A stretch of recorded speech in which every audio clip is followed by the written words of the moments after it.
Buenas tardes. Le invito a que vaya abriendo su Biblia en Apocalipsis capítulo 5, versículo 5. Apocalipsis 5:5. Vamos a seguir con nuestra serie y hoy vamos a hablar del león, el león de la tribu de Judá. Ese es el título de la enseñanza. Y vamos a leer Apocalipsis capítulo 5, versículo 5. Usted me sigue ahí, por favor. Dice así: y uno de los ancianos me dijo: no llores. He aquí que el león de la tribu de Judá, la raíz de David, ha vencido para abrir el libro y desatar sus 7 sellos. ¿Sabe usted, hermano, que en la Biblia el león, este animal, es tomado no solo en la Biblia, sino en muchas culturas, pero la Biblia no es la excepción, refiriéndose al pueblo judío? Y ellos tienen a este animal como representativo de algunas cosas respecto al mismo pueblo de Israel. Tiene simbolismos muy interesantes. El león, por ejemplo, es el símbolo de la tribu de Judá en el Antiguo Testamento. ¿Se acuerda que había 12 hijos de Jacob? Y uno de ellos se llamaba Judá. Y según la Biblia, Jacob, cuando estaba bendiciendo a cada uno de sus hijos, cuando le llamó a Judá, Judá significa alabanza, lo llamó y le impuso las manos y le llamó cachorro de león y lo empezó a bendecir. Entonces, en la Biblia el león, y en muchas culturas, repito, es el rey de los animales. Algunos dicen que es el rey de la selva, ¿sí? Y el león es un animal poseedor de una fuerza extraordinaria. Y entre otros simbolismos, el león habla de la dignidad. Cuando usted ve un país con estandartes y escudos donde hay un león, están hablando de dignidad, habla de nobleza, habla de honradez, de honestidad y de victoria. Entonces, todos los que usan un escudo y ahí hay un león plasmado, ellos están diciendo que es o un equipo digno, honrado, trabajador, que deja todo en la cancha, o un país honesto, victorioso sobre todas las adversidades que se le presentan. Entonces, el león también tiene un simbolismo de lucha constante y fuerte y sólida, y habla de un poder en grado sumo, un poder exaltado.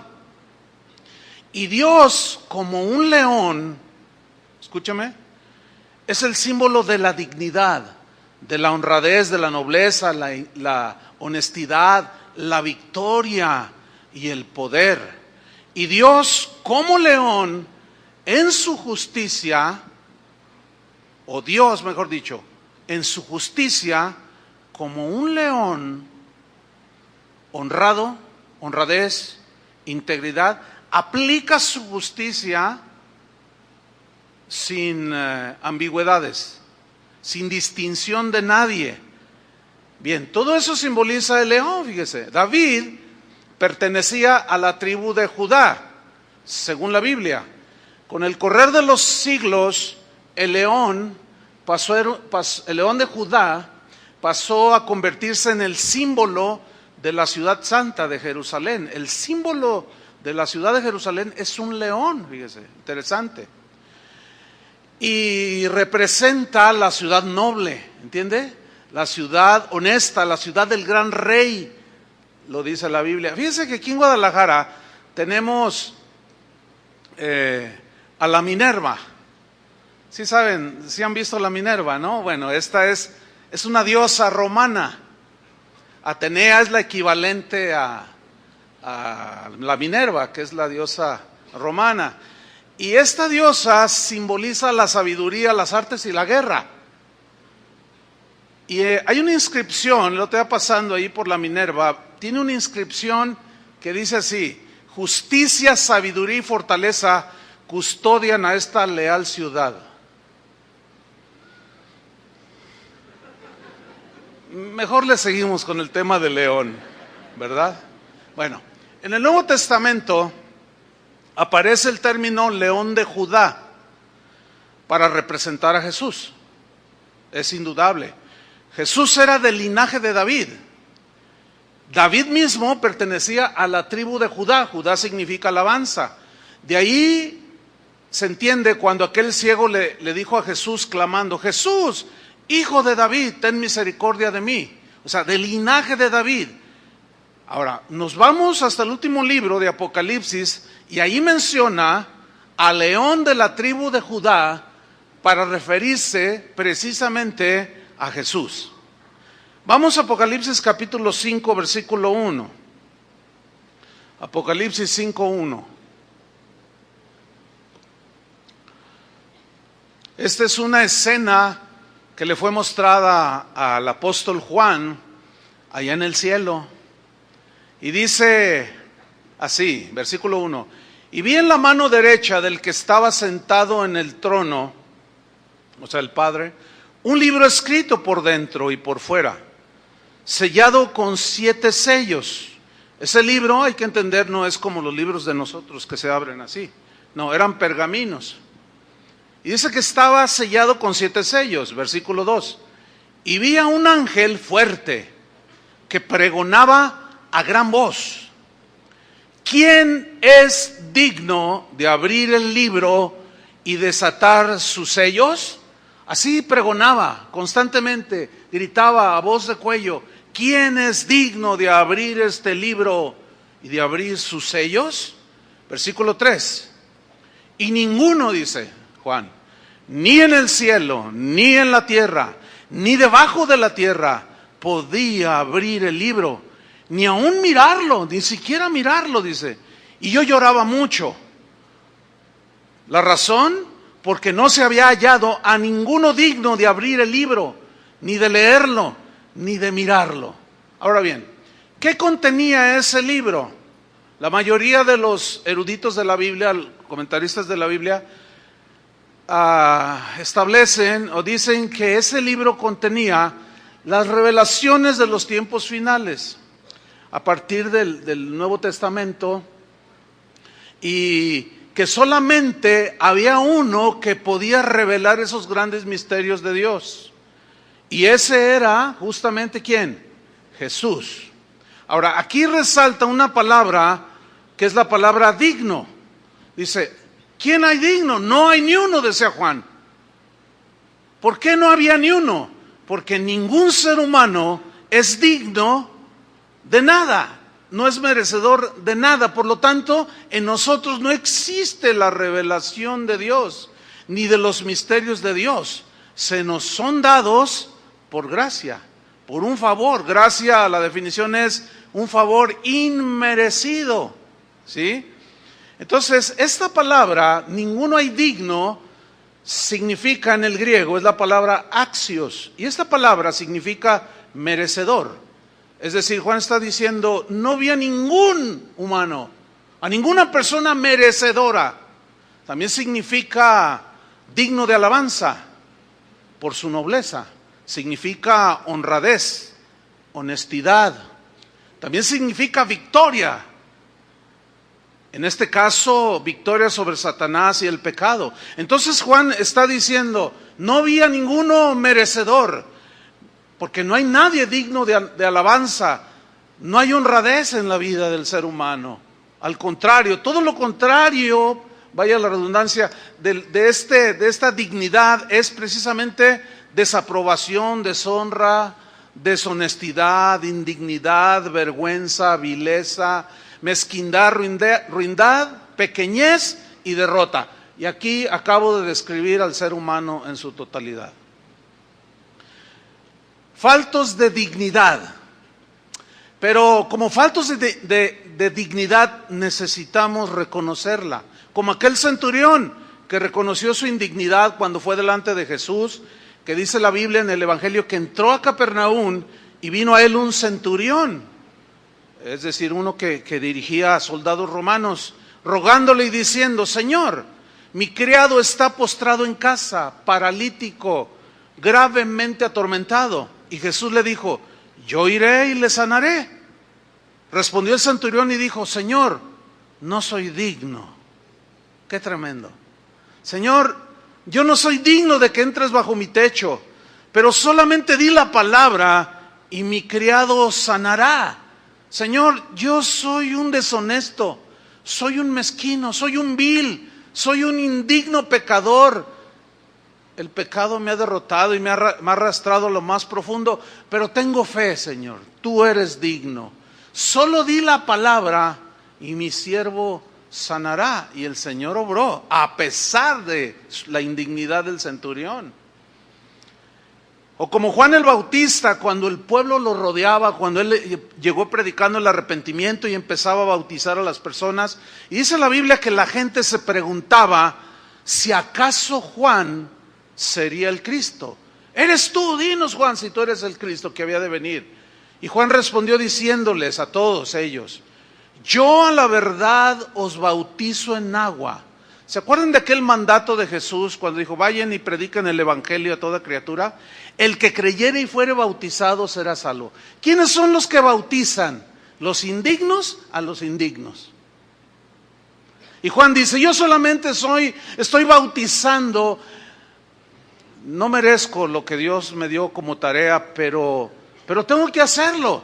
Yo solamente soy una voz que clama en el desierto. Yo soy un simple humano que he pecado, he deshonrado a Dios, mi desvergüenza me descalifica para recibir siquiera el pensamiento de que yo soy el Cristo. Yo no soy el Cristo. Yo soy un hombre vil, ruin, pequeño. Véanlo a Él, no me vean a mí. Es necesario que Él crezca y que yo mengüe. Por eso dijo: pero viene uno más poderoso que yo.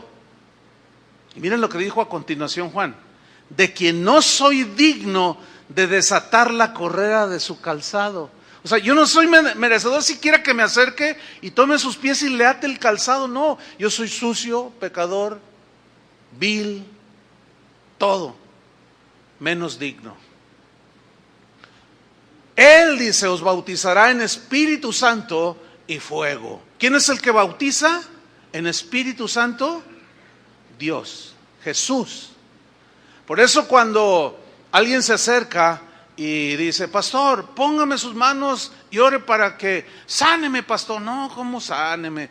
Pues ¿quién es uno? No somos nada, no somos nadie. Una vez una señora me dijo: pastor, ponga sus manos sobre mí y bautíceme con el Espíritu Santo. No, le digo, necesita usted pasar por un curso de discipulado, porque el que bautiza es el que es digno. Él es el único digno de impartir el Espíritu Santo. ¿Nosotros cómo? Somos indignos totalmente. Ahora, volvamos con Juan, que no encontraba a nadie digno de abrir el libro y los sellos. Vamos a Apocalipsis capítulo 5, versículo 5. Dice: y uno de los ancianos me dijo: no llores.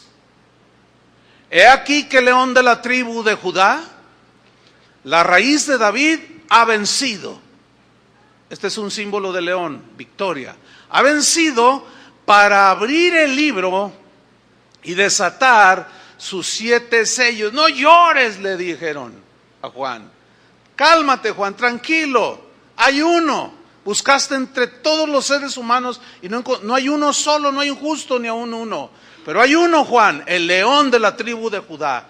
Él es digno, Él es merecedor, Él es digno de alabanza por su nobleza, por su integridad, honradez y victoria sobre Satanás y sobre el pecado. Entonces dice Juan en el versículo 6: y miré.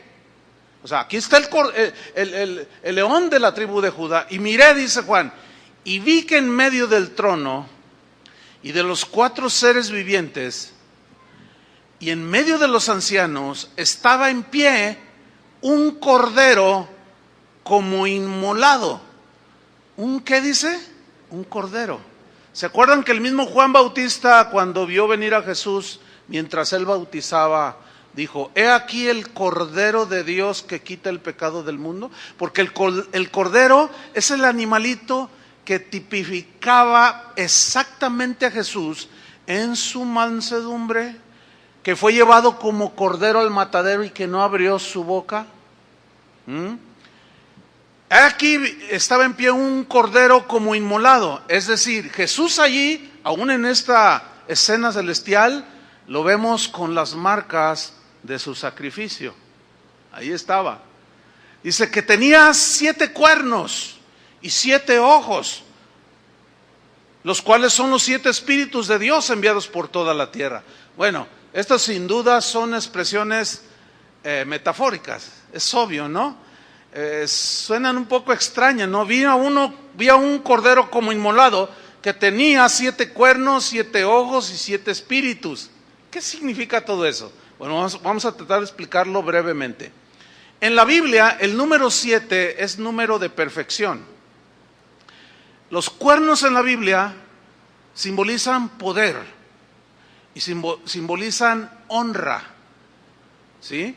Entonces, estos 7 cuernos simbolizan omnipotencia del Cordero. Ahí ya se le está dando un atributo que Dios el Padre tiene. Ahora, los 7 ojos, 7, de nuevo, número perfecto, muchos ojos, quiere decir que Dios todo lo ve. Y al ver todo, Él todo lo sabe. Como la vista del águila, ¿se acuerdan de aquella ilustración? Que puede mirar a lo lejos, pero que no, con otro ojo está viendo la periferia. Entonces aquí, todos estos simbolismos, en este caso los 7 ojos, simbolizan la omnisciencia de Dios, quien al ver cada uno de nuestros movimientos, en secreto o en público, Él conoce todo y lo sabe todo acerca de nosotros. Y los 7 espíritus, 7, perfección, Dios es espíritu, y está hablando de la omnipresencia de Dios.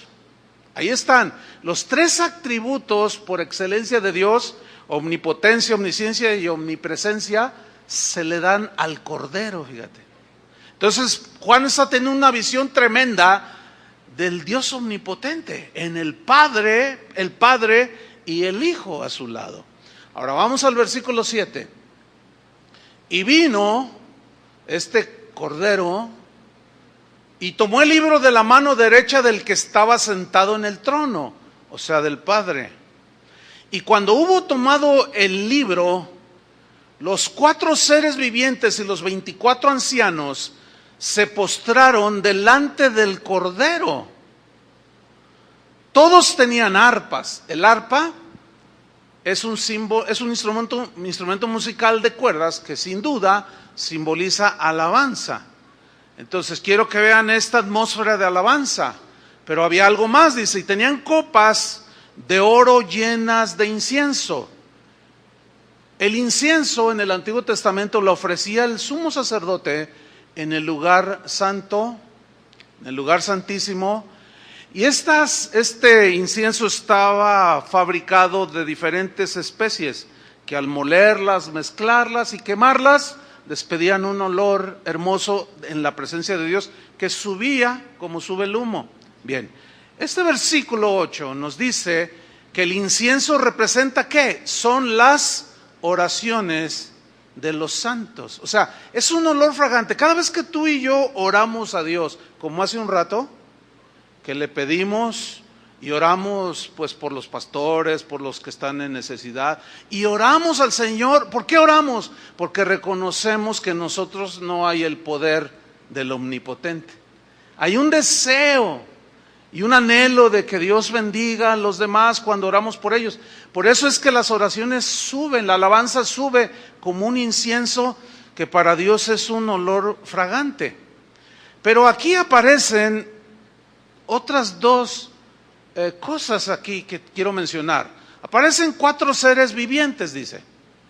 Y también habla de 24 ancianos que se postran. Ok, aquí la pregunta pertinente sería, ¿qué significan estos seres vivientes? ¿O quiénes son?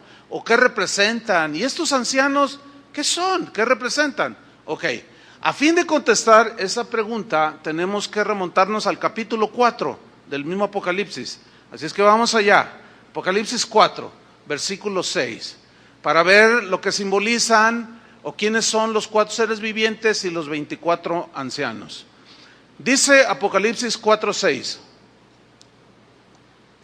Y delante del trono había como un mar de vidrio. Mire, esta palabrita como significa semejante, o sea, no es que era un mar de vidrio.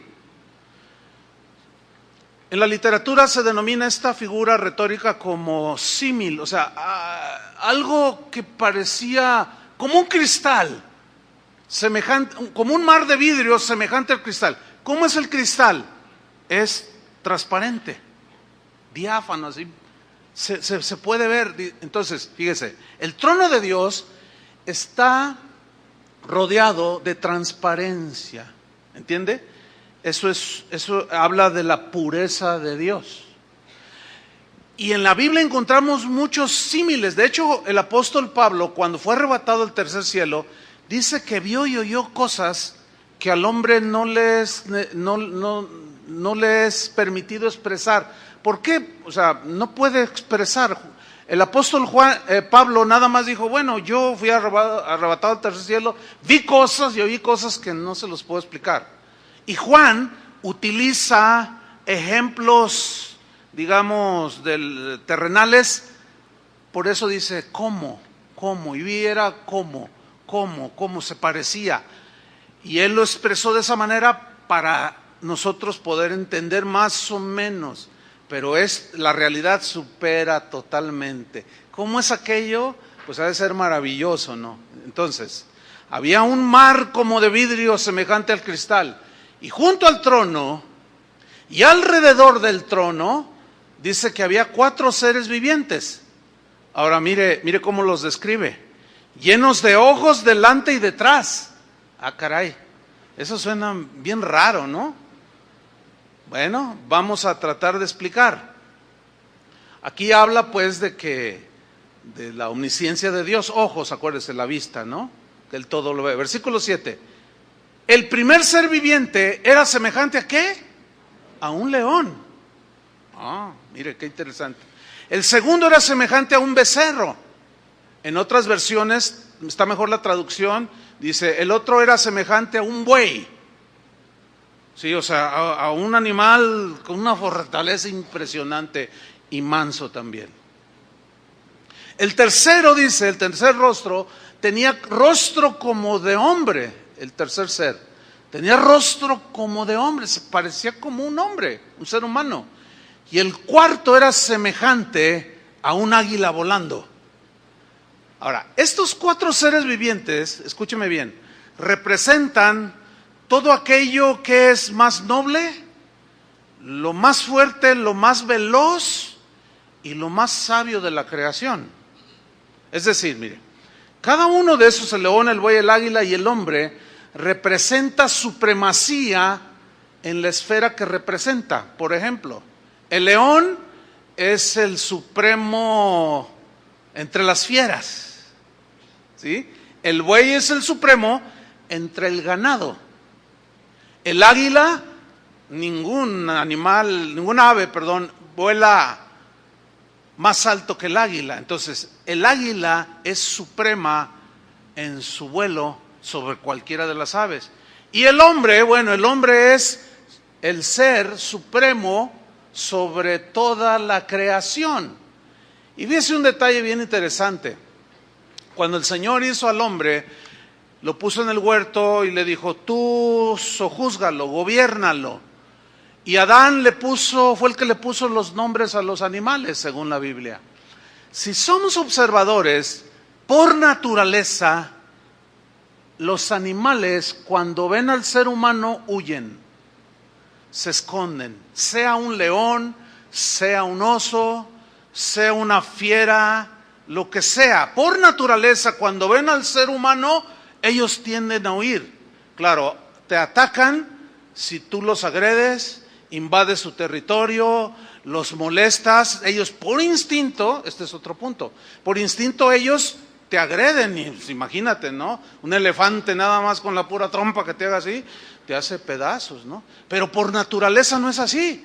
Todos los animales, aún la serpiente más venenosa, cuando oye y ve a un hombre, y que aunque nosotros no lo veamos, la serpiente tiende a escabullirse. Eso es algo que Dios puso en los animales. Fíjese qué tremendo, dándonos a nosotros toda la autoridad de gobierno. El problema con esto es que el hombre se ha enseñoreado aún de la misma creación y se han extinguido muchas especies de animales. Pero entonces estos 4 seres vivientes representan lo supremo de la creación. Eso significan los 4 seres vivientes. Ahora, los 24 ancianos, ¿qué simbolizan? Los 24 ancianos simbolizan a todos los creyentes en la historia de la humanidad. Esta es una escena en el cielo. Bueno, vamos otra vez ahí, Apocalipsis 4:8. Y los 4 seres vivientes tenían cada uno 6 alas. Y alrededor y por dentro estaban llenos de ojos. O sea, supremacía, supremacía. Y no cesaban día y noche de decir, ¿qué decían? Santo, santo, santo es el Señor Dios Todopoderoso, el que era, el que es y el que ha de venir. Pongan atención. El ser de Dios, o sea, Dios, nuestro Dios, tiene muchos atributos que lo distinguen. Entre otros está la misericordia. Dios es un atributo de Dios. Dios es un ser, es un Dios misericordioso, ¿sí? Dios es un Dios de amor, Él es amor. Dios es un ser que por naturaleza ama, ¿sí? Está la justicia de Dios. Dios es un Dios justo. Él no añade más castigo del que merece el castigado, ni menos del que merece. O sea, es totalmente justo, no hace acepción de personas. Esa es la imparcialidad del Señor. En fin, podemos hablar de los atributos de Dios, que son muchísimos. Qué Dios tan grande, ¿no? Y la pregunta aquí, o la observación es, ¿por qué los seres vivientes, entiéndase todo lo creado, por qué en su adoración repitieron otro de los atributos de Dios, que es la santidad? Ellos dijeron, santo, santo, santo. Constantemente decían, santo, santo, santo. No, ¿por qué no dijeron justo, justo, justo? Misericordioso, misericordioso, misericordioso. ¿Por qué tuvo que ser la santidad? Porque la santidad es lo que rodea ese como mar de cristal, ¿entiende? Esa pureza. Y de ahí, dicen algunos teólogos, los demás atributos de Dios están rodeándolo. Pero por excelencia Dios es santo. ¿Qué significa la palabra santo? Apartado. Es decir, Dios es tan puro, tan limpio, que Él no tolera la mentira, no tolera el fraude, no tolera la agresión, no tolera la mentira, no tolera el pecado, ¿sí? Por eso es un Dios santo. Por eso cuando Jesús estaba muriendo en la cruz, que clamó en determinado momento y dijo, Padre, Padre, ¿por qué me has abandonado? El Señor Jesús en ese momento sintió el abandono del Padre. ¿Por qué? Porque en ese momento Jesús estaba cargando todo el pecado de la humanidad. Y como Dios es infinitamente santo, Él tuvo, como no tolera el pecado, tuvo que voltear su rostro por un instante de su Hijo Jesús, mostrando con esa acción el Padre que Él aborrece el pecado. De tal manera que tuvo que enviar a su Hijo para morir por nosotros y rescatarnos del pecado horrible, de la indignidad, de la vileza, de la desvergüenza, de la hipocresía, de los pecados de todo tipo, para quitarlos de nuestra vida, para que nosotros nos pudiéramos acercar nuevamente al Padre. ¿Cuántos le dan gracias por él? Ahí se manifestó todo lo que es el carácter de Dios, su amor, su justicia, su imparcialidad, todo. Pero lo que exaltaban estos seres era la santidad de Dios. Versículo 9. Y siempre que aquellos seres vivientes dan gloria y honra y acción de gracias al que está sentado en el trono, al que vive por los siglos de los siglos, dice, los 24 ancianos se postran delante del que está sentado en el trono. ¿Quiénes son los 24 ancianos? Representan a todos los creyentes de todas las épocas de la humanidad. Se postran, dice, delante del que está sentado en el trono y adoran al que vive por los siglos de los siglos y echan sus coronas delante del trono, diciendo: Señor, digno eres de recibir la gloria y la honra y el poder, porque tú creaste todas las cosas y por tu voluntad existen y fueron creadas. Ahora, volvamos al capítulo 5 de Apocalipsis.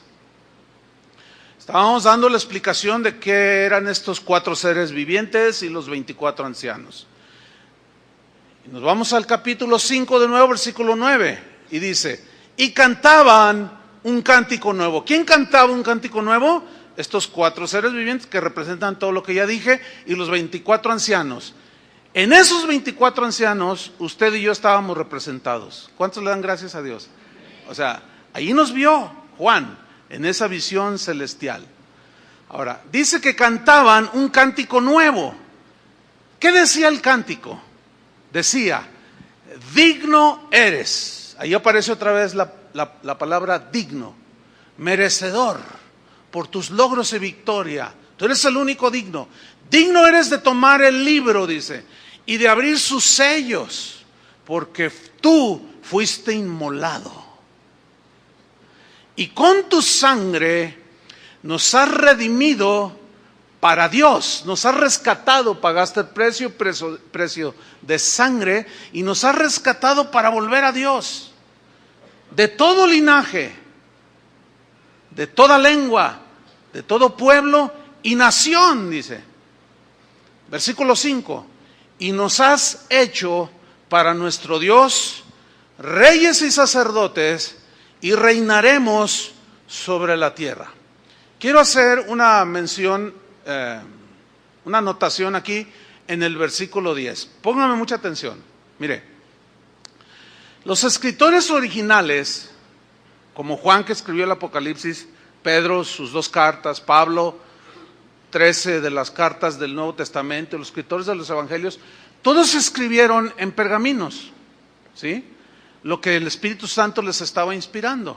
Bien, al paso del tiempo, esos pergaminos originales eran copiados para que se distribuyeran entre los cristianos y les fueran leídas la revelación, pues, que hoy conocemos como Nuevo Testamento.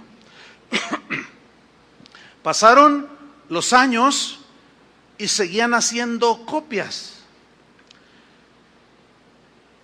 Pero los eruditos confirman que al hacer copia de la copia, los copistas se equivocaban en hacer las copias, ¿sí? Y esto generó un problema. Pues bien, el problema persiste hasta el día de hoy. ¿Por qué? Porque ya no solo la copia de la copia y luego la copia de las copias, sino ahora hay que añadirle la traducción de las copias originales. Ahora, con esto que les estoy diciendo, no es para que ustedes duden del Nuevo Testamento o de la Biblia, no, sino que el error se presenta cuando el humano, los copistas o los traductores, como cualquier ser humano, nos equivocamos, y los copistas y aún los traductores, Jerónimo, que tradujo la Vulgata Latina, tuvo errores. Pero ahora, ¿cómo sabemos que son errores de traducción o de copia? Por una simple y sencilla razón. Porque ya pasaron casi 2000 años. El conocimiento arqueológico, científico, se ha multiplicado, ¿entienden? Entonces, a medida que han transcurrido los años, se han ido descubriendo distintos pergaminos, copias del Evangelio de Mateo, de Juan, del Apocalipsis. Pues bien, hay un pergamino que fue descubierto el siglo pasado apenas, fíjese, que lo descubrieron, para no abundar mucho, se me va a ir el tiempo.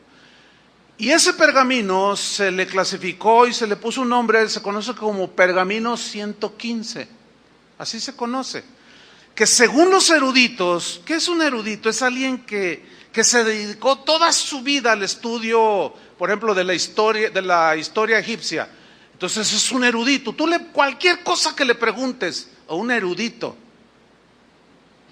en la historia y la cultura egipcia, te lo dice, pero así. No tiene que consultar siquiera libros. Un cronista de una ciudad le dice, oye, este edificio, y inmediatamente, este fue construido en 1725 por orden del emperador Maximiliano, o qué sé yo. Esos son los eruditos, o sea, los que tienen la voz en toda la explicación. Bien, ahora los eruditos que descubrieron, que estudiaron el pergamino 115, descubrieron ese pergamino, son fracciones del Apocalipsis. Fíjese qué interesante. Y ellos ya lo estudiaron y sacaron en conclusión, para reducir la historia, de que esa es la copia más antigua que existe, que data del primer siglo. Es más, algunos eruditos dicen ya que esa es copia de la copia original de la que escribió el apóstol Juan. Fíjese qué interesante. ¿Cómo lo saben? Porque aparecen letras que después del siglo I desaparecieron en el idioma griego. Entonces, cuando ellos están leyendo el griego, dicen, esta letra desapareció en el siglo I, entonces el pergamino es del siglo I. Ahora, ellos en esos fragmentos han descubierto errores de los copistas. Bueno, este versículo: nos has hecho para nuestro Dios reyes y sacerdotes y reinaremos en la tierra, así lo leemos en nuestra Biblia. Pero en el pergamino más antiguo no se lee así. Se lee, y has hecho un reino de sacerdotes para Dios el Padre. Eso cambia muchísimo el sentido, ¿no es cierto? Bueno, de ese versículo se ha derivado una doctrina errónea. Una doctrina donde usan la lógica humana y dicen, bueno, Él nos hizo ¿qué, hermanos? Entonces dicen, reyes. Bueno, ¿qué hace un rey? Reina. Entonces, ¿qué somos? Reyes. ¿Cómo debemos vivir? Como reyes. Y luego te dicen, ¿un rey vive en la pobreza? Entonces dicen, no. Todos los reyes viven en grandes mansiones. Somos reyes, hermanos. Y como reyes Dios quiere que vivamos en palacios. Lo mejor del mundo aquí. Y tú dices, caray. ¿Y eso de dónde? Eso no tiene nada de relación con todo el contexto de la Biblia. Lo cual es una evidencia de que es una doctrina desviada, torcida. Ahora, ellos siguen argumentando y dicen, ahora, un rey gobierna y un rey decreta. ¿Qué es un decreto? Es algo que dice un rey, a partir de esta fecha, todos los de 60 años les vamos a dar bienevales. No se los vamos a vender, se los vamos a regalar por decreto presidencial. Y eso por decreto se hace, se cumple porque es un decreto. Un decreto es una orden que sí o sí se cumple. Pero aquí viene la pregunta para todos los que se sienten reyes, que decretan.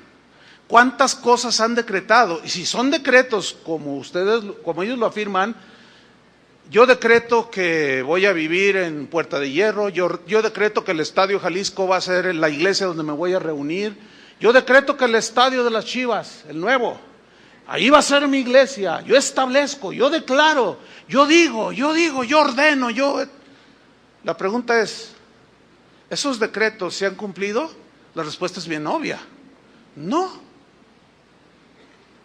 Muchos siguen viviendo en colonias marginadas, por más que han decretado, lo cual está evidenciando que es una doctrina errada. Bueno, los pastores, a nosotros se nos encomendó aclarar como este tipo de cosas, ¿sí? No, somos un reino de sacerdotes, ¿sí? Ok, vamos a la Biblia otra vez. Versículo 11, Apocalipsis 5:11.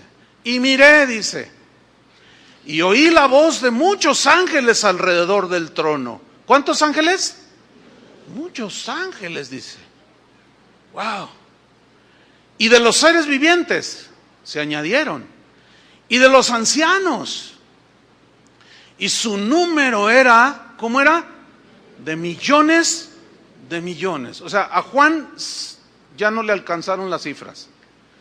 Para decir que millones de millones se habían unido en una alabanza impresionante, que estremecía el mismo cielo del estruendo de esa alabanza.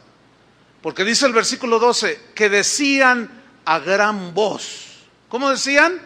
A gran voz. Ahora, ¿qué decían a gran voz? El Cordero que fue inmolado es digno de tomar el poder, la riqueza, la sabiduría, la fortaleza, la honra, la gloria y la alabanza. Ahora, yo quiero subrayar varias cosas aquí. La multitud, una multitud de millones y millones. Eso en aquella escena futura ha de ser algo, bueno, extraordinaria. Yo nada más trato de pensar un poco cómo será. Y a lo más que me alcanza es, pues, a la experiencia en este lugar. Aquí hay 2,000 personas sentadas ahora. Bien, 2,000 personas y hacemos un ruido de alabanza que se enchina la piel, ¿no es cierto? Que estremece, que impacta, que hace retumbar. 2,000 personas. ¿Pueden imaginarse millones de personas? En una alabanza tan exaltada diciendo, eres digno, Cordero de Dios. Cuando yo era niño, vivía cerca del Estadio Jalisco, como a unas 8 cuadras. Y la primera noche, el primer día que llegamos ahí, llegó la noche, yo andaba jugando en la calle. Ese día había juego en el estadio. Yo no sabía, pero lo que sucedió me asustó, porque metieron un gol. El Atlas, claro, esos son los que meten goles, ¿no? Y entonces, fíjese, yo estaba jugando, era un chiquillo como de 7 años, no sé, estaba muy chiquillo. Y se oyó un estruendo que me asustó. Se oyó, ¡ah! Y yo me asusté, que me meto corriendo, algo pasó. Ay, hijo, es el estadio, me dice mi mamá. Es que han de haber metido un gol. Bueno, ¿cuántos caben en el Estadio Jalisco? ¿50? ¿50,000? ¿60,000? Vamos a ser abundantes, 70,000. 70,000 y a 8 cuadras yo me asusté del estruendo. ¿Puede usted imaginarse un estruendo de alabanza de millones de millones? Solo el cielo lo puede soportar. Por eso esa escena es en el cielo. Y ahí está usted incluido. Y también yo. Y todos vamos hacia allá. Entonces dice, todos estos seres decían a gran voz, el Cordero que fue inmolado es digno. Y dice el versículo 13, y a todo lo creado que está en el cielo y sobre la tierra y debajo de la tierra y en el mar y a todas las cosas que en ellos hay, oí decir, al que está sentado en el trono y al Cordero, o sea, al Padre y al Hijo, sea la alabanza, la honra, la gloria y el poder por los siglos de los siglos. Versículo 14, los 4 seres vivientes decían, ¿qué decían? Amén. Ahora, esta escena es de eternidad, porque dice que los 4 seres vivientes y los 24 ancianos se postraron, dice que de día y de noche no dejaban de decir, ¿qué? Santo, santo, santo, santo. Lo cual nos indica algo muy importante. Sígame con atención. De todas las doctrinas de la Biblia, la única que va a permanecer por toda la eternidad es la alabanza y la adoración. Allá ya Toño Ortiz no va a agarrar el micrófono y va a decir, ¿alguien viene enfermo? Porque ya no hay enfermedad ahí en el cielo. ¿Alguien tiene algún problema, que le robaron su auto? ¿O no tiene? ¿Quién de ustedes no tiene trabajo? Eso ya pasó. Ya no vamos a necesitar sanidad, ya no vamos a necesitar consolación, porque ya nuestros corazones han sido transformados, ya estamos delante del trono del Cordero. Pero ¿qué vamos a estar haciendo por toda la eternidad? Adorando a Dios. Póngame atención, aquí viene una reflexión. Si su destino es el cielo y va a estar adorando por toda la eternidad, ¿qué podemos decir o qué podemos pensar de gente que va a las iglesias, gente que se dice cristiana, así como ustedes que se dicen cristianos, pero que algunos dicen, no, yo no voy a la alabanza, no me gusta la alabanza. Yo voy a la predicación, porque la predicación es el alimento. La alabanza, hay una hora ahí. Y luego, que Julio, levanten las manos. Y yo, levanten las manos. No. Escúchenme bien. Si usted no se goza y no es capaz de ofrecerle un sacrificio de alabanza de una hora, créame lo que le voy a decir. ¿Se va a pegar una aburrida allá en el cielo? Que lo único que me hace pensar es lo siguiente, que su destino no es el cielo.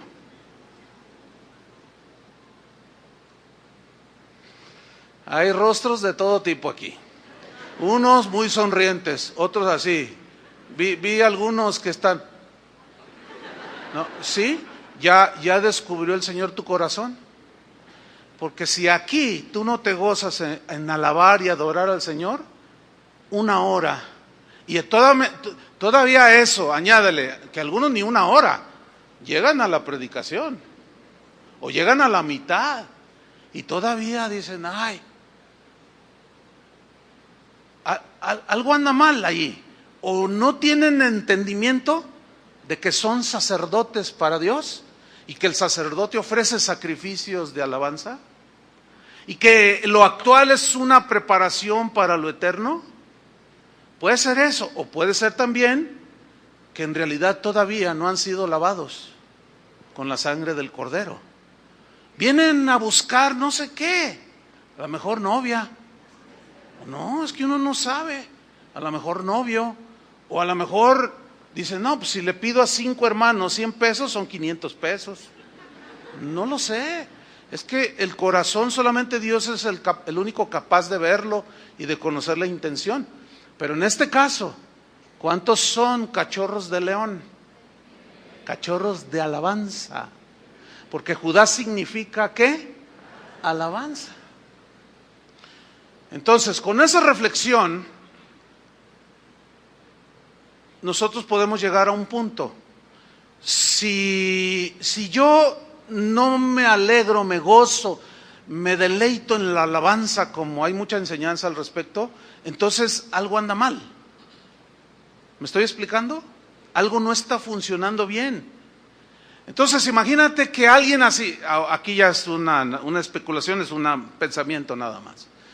Imagínense que alguno así, de esos que se aburren, que están así, están viendo o sacan el teléfono para ver la hora y están así como inquietos, o están así, muchos están pero derramándose en adoración, y otros están en la silla así.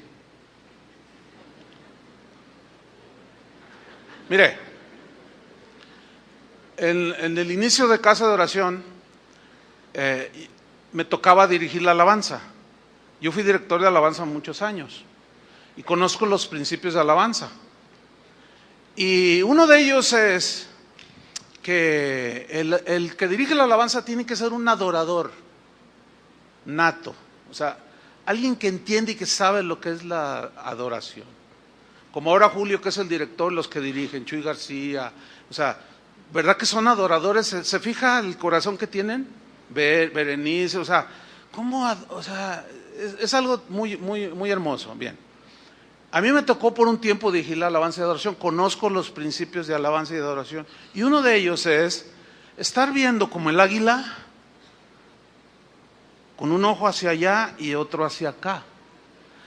A lo lejos como mirando al Señor, ¿entienden? En adoración, pero a la vez también viendo y palpando al pueblo, porque las ovejas son como los niños, a los niños hay que supervisarles que hagan las cosas bien.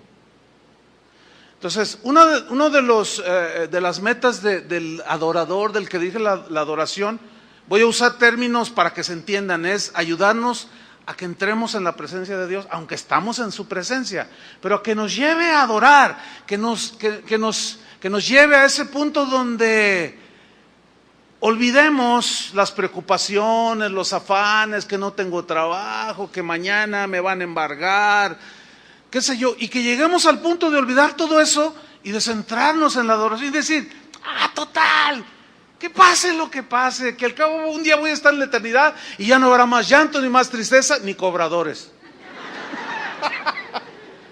Entonces usted se eleve al Señor en alabanza. ¿Y cómo sale el adorador después de estar con el cuerpo de Cristo adorando al Señor? ¿No salimos tan fortalecidos, tan edificados, o sea, bendecidos, decimos los cristianos? ¿Sí o no? Entonces, póngalo en la balanza, esto. Pero yo me acuerdo cuando a mí me tocaba dirigir, que yo miraba, y unos, no, se derraman en completa adoración. Pero siempre mirábamos y se sigue repitiendo. Si no, pregúntenle al pastor Julio. Gente que está en una adoración sublime así de muchas voces, ¿verdad? Una armonía hermosa y una adoración exaltada, y están distraídos. Están así. Yo me acuerdo muchas veces, pues hacer mi trabajo como director de alabanza, pero al ver que algunos nomás no respondían, ya cerraba los ojos, el que adore, el que adore.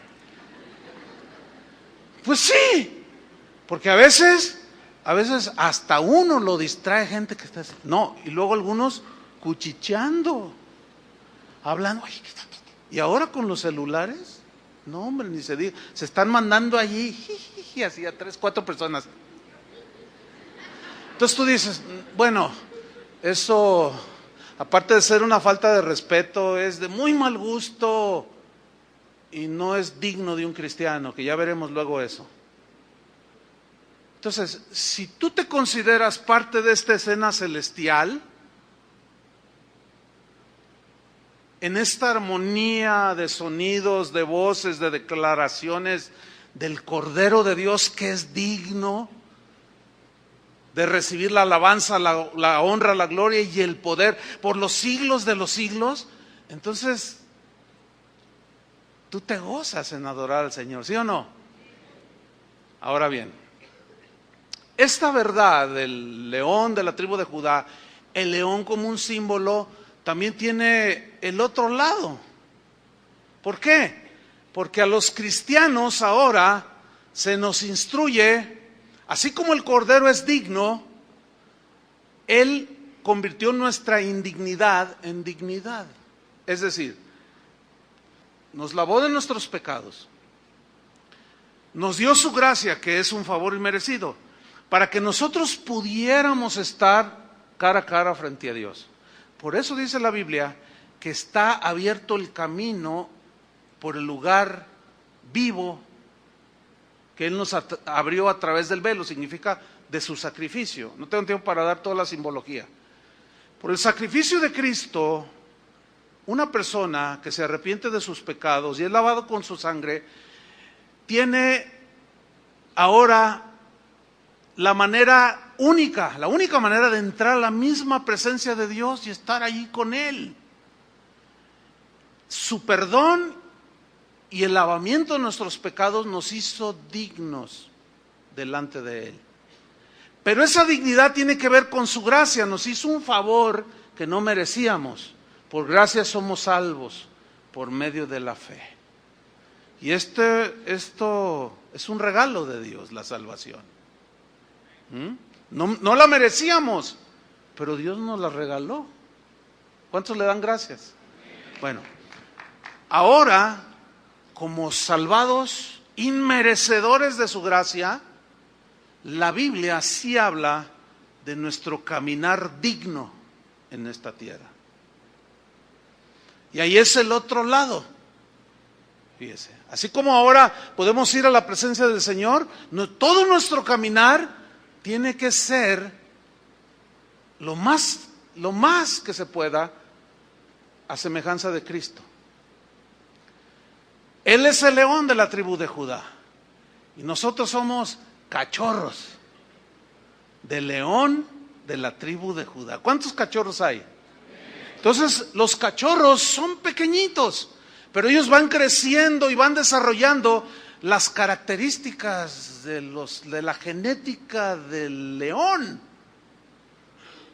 Entonces, ese león de la tribu de Judá, que es Jesús, que representa la integridad, la honestidad, el no doblez. Ahora fíjese lo que dice la Biblia a nosotros, Efesios 4:1, vaya conmigo rápido. Efesios 4:1 al 3, dice así: yo pues, dice Pablo, preso en el Señor, os ruego, hay un ruego aquí, muy importante del apóstol Pablo, os ruego que andéis, este ruego es para los cachorros de león, para los creyentes, entiéndase, os ruego que andéis como es digno de la vocación con que fuisteis llamados. Aquí este ruego en el versículo 1 es para que todos los cachorros de la tribu de Judá andemos como es digno. Ahora, aquí hay dos cosas que yo quiero mencionar del versículo 1. Uno es el verbo andar, para que andéis, dice. Andéis aquí en el griego es una palabra que significa, tiene un significado amplio que nos aclara mucho significado, que es andar, caminar, movernos alrededor de las cosas que tienen que ver con un cristiano. Por ejemplo, alguien me preguntó en una ocasión: oye pastor, ¿es bueno o malo que yo vaya a un antro? Entonces yo lo miré y le dije: mira, más bien te voy a contestar con una pregunta, con otra pregunta. Si a ese antro que tú quieres ir, ¿tú crees que Jesús entraría ahí contigo? Y él hizo así, Entonces la pregunta sería: ¿es digno para un cristiano que entre en un lugar así? Fíjense, ahí ya cobra significado. Porque el Señor, ya dije lo que significa digno en relación con Dios, toda honradez, limpieza, integridad. Ahora, ¿es digno de un cristiano meterse a esos lugares? No es digno de un cristiano. Más bien es algo indigno, es algo impropio de un cachorro de león. ¿Sí? Fíjense lo que dijo Pablo a algunos que andaban indignamente. En Efesios 4:17 les dijo: esto pues, digo, primero le dice a los efesios, y requiero en el Señor que ya no andéis como los otros gentiles. Y es la misma palabra griega, peripateo, esa es la palabra griega. Que ya no andéis como los otros gentiles. Aquí los gentiles son los paganos, los que no conocen a Dios, que andan en la vanidad de su mente. Es decir, gobernados, conducidos por sus pensamientos puramente terrenales. No, hermanos, nosotros, nuestro andar digno como un cachorro de león, no es andando en nuestros propios pensamientos, como por ejemplo, bueno, sí, la Biblia dice que esto, pero yo pienso que esto, eso es indigno, ¿entiende? No podemos nosotros ahora como cristianos, como cachorros de león, no podemos guiarnos por nuestros propios pensamientos. No nos apoyemos en nuestra propia prudencia. Encomienda al Señor todos tus caminos y Él va a enderezar todas tus veredas, dice el proverbio, ¿sí? Entonces, ahora que nosotros decimos que somos hijos del león de la tribu de Judá, somos sus cachorros. Y tenemos que, en su momento, evidenciar las características del león, lo que simboliza el león, ¿sí? A los tesalonicenses Pablo les dijo, porque también cuando estábamos con vosotros os ordenábamos esto, que si alguno no quiere trabajar, tampoco coma. ¿Qué pasaba ahí? Algunos andaban desordenadamente, indignamente. ¿Qué es lo que hacían? Dice Pablo, porque hemos sido informados que algunos de entre ustedes andan desordenadamente. También se puede traducir indignamente, no trabajando en nada, sino entrometiéndose en lo ajeno. Y esa palabra entremetiéndose significa viviendo a expensas de otros. Eso es indigno de un cristiano, ¿sí? Tienen que trabajar, dice. Ahora, el cristiano, como cachorro de león, su andar debe ser digno. Y se debe de empezar por la puntualidad. ¿Sí o no? Eso dignifica a quien decimos y exalta a quien decimos que servimos, ¿no es cierto? Pero no solo en el trabajo, en la iglesia también, ¿verdad que sí?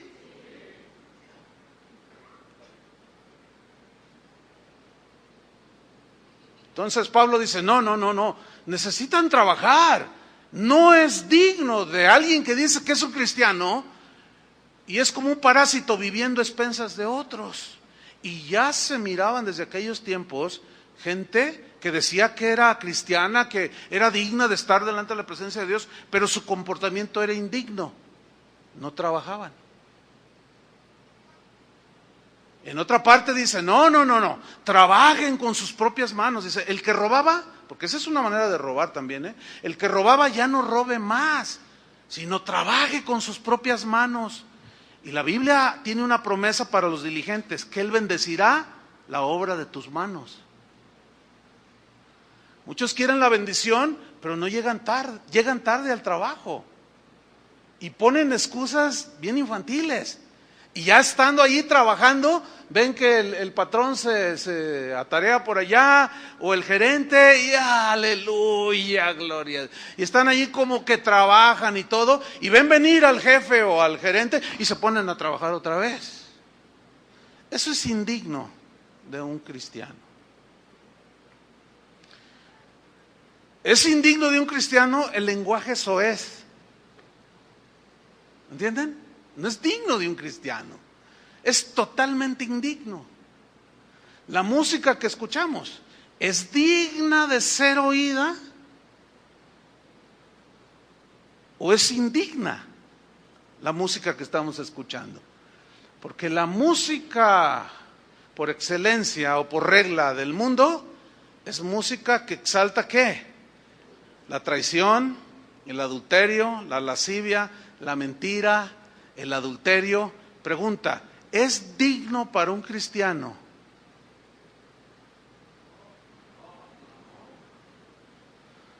Entonces ustedes mismos están respondiéndose, ¿no? Porque ese ser que está en medio de un mar de cristal que simboliza su pureza, ese mismo nos dijo, sean santos en toda vuestra manera de vivir. ¿Cómo es nuestro andar en Cristo ahora? ¿Es digno o indigno? Pues aquí Pablo les dice, a los tales mandamos y exhortamos por nuestro Señor Jesucristo, que trabajando sosegadamente, diligentemente, coman su propio pan. Eso es lo digno.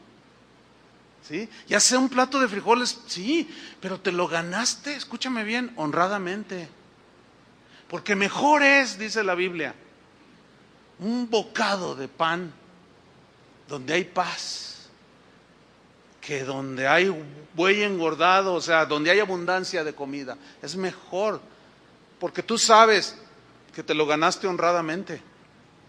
¿Entiendes? Sabes que te lo ganaste con integridad y que Dios bendijo la obra de tus manos. Eso es lo digno para un cachorro de león.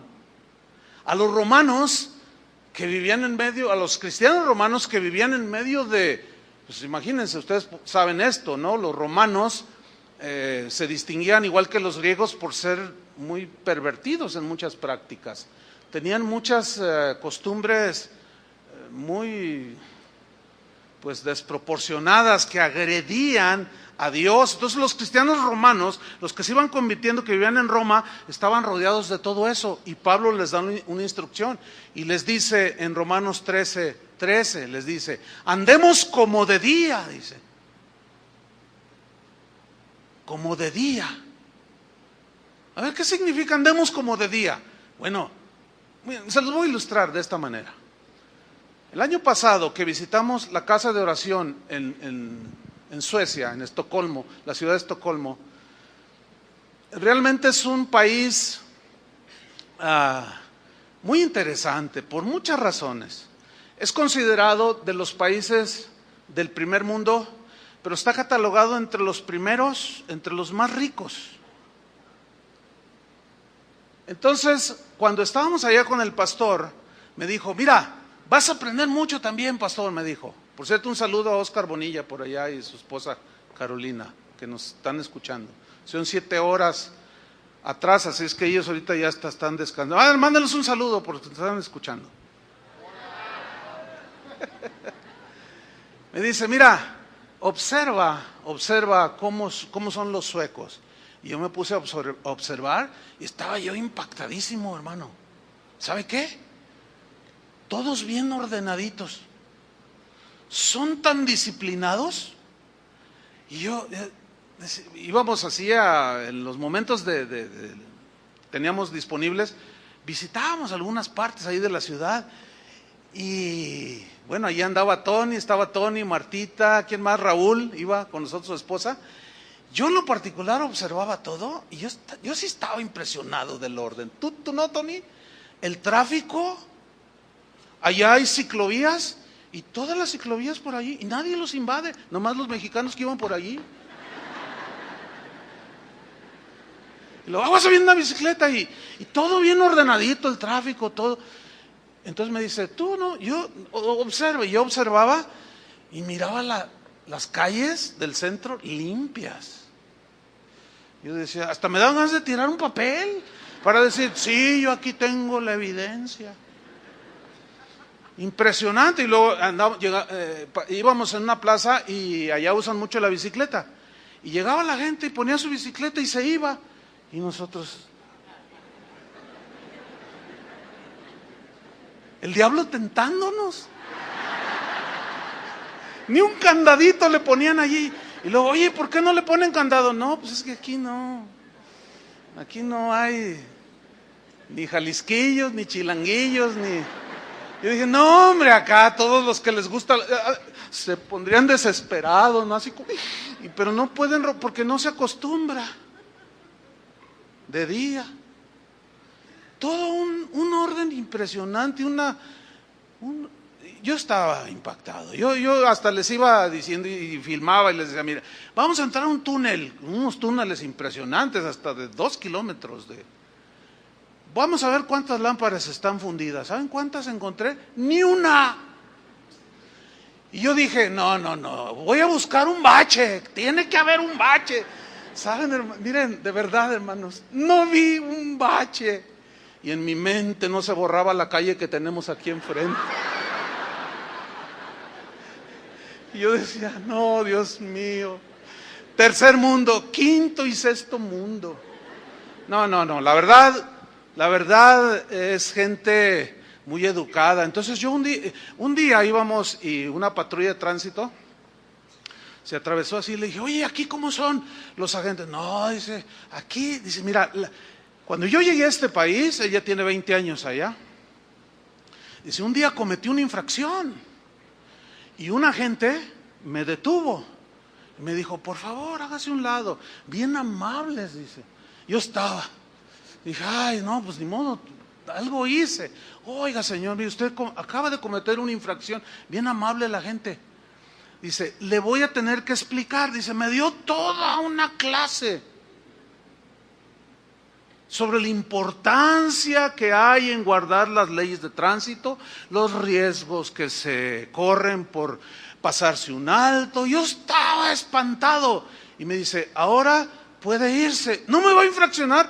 No, dice, no lo voy a infraccionar, pero queda registrado en la computadora.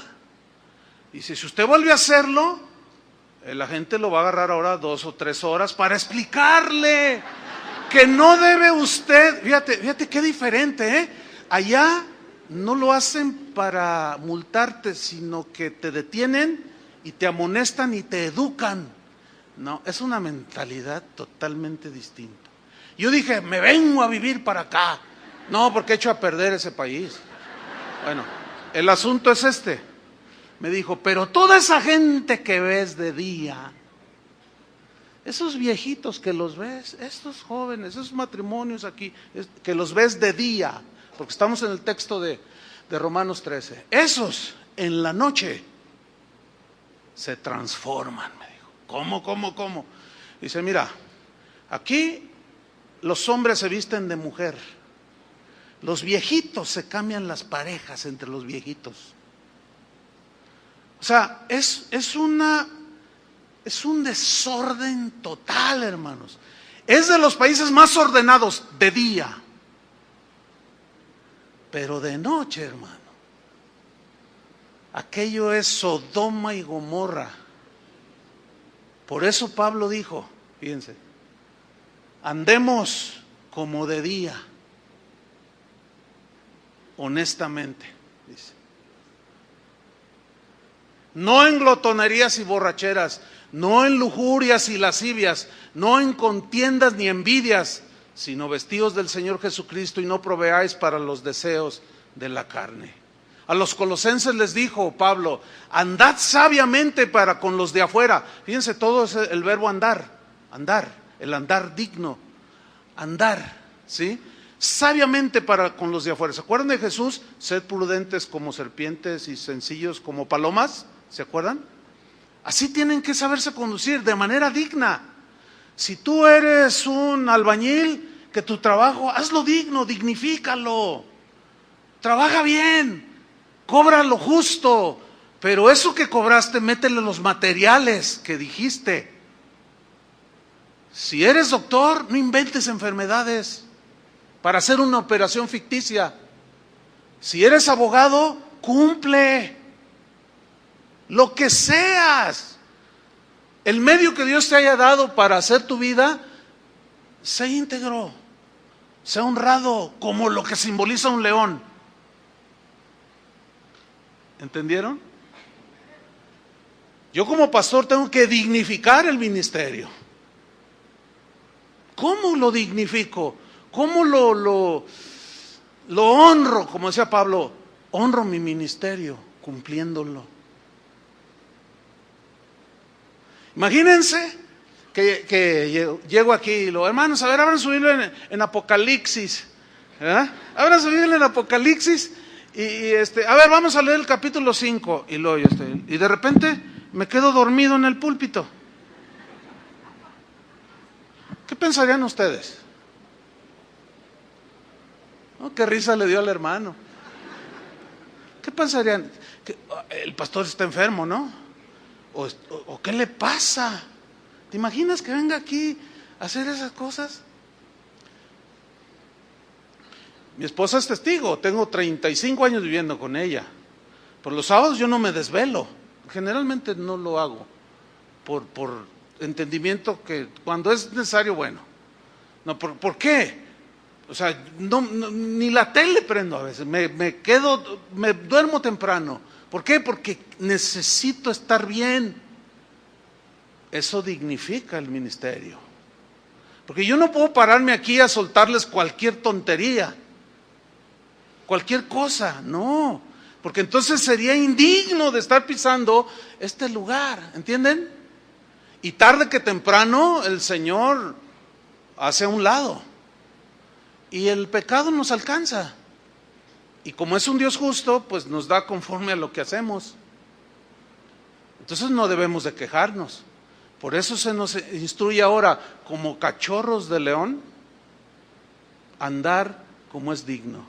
Una esposa, su andar debe ser digno, como el de una esposa cristiana. Lo que hagamos, lo que seamos, lo que vivamos, tenemos que andar con el andar digno de Cristo. Amén. Porque somos cachorros de león. Pónganse de pie.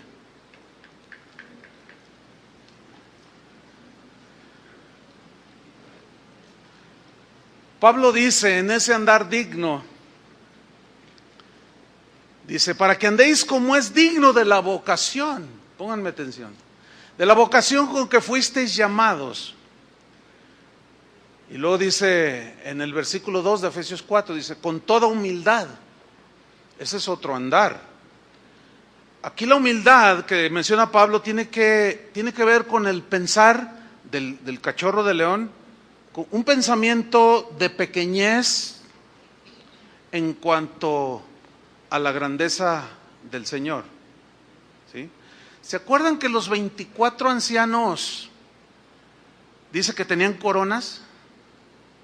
Y dice que cuando se postraron delante del Cordero se quitaron las coronas y las pusieron a los pies del Cordero y del que estaba en el trono. ¿Se acuerdan que leímos eso? ¿Qué simbolizan esas coronas? Son la autoridad que se nos ha dado. Podemos incluir los logros que hacemos en nuestra vida cotidiana, en lo que hagamos. Pero no se nos olvide que todo lo que nosotros hagamos es por la gracia de Dios. Entonces, cuando vamos delante del Señor, nos quitamos todos nuestros logros y todo lo sabio que somos y todo lo ingeniosos que somos y todo cuanto creemos que somos nosotros y lo ponemos a los pies del Cordero.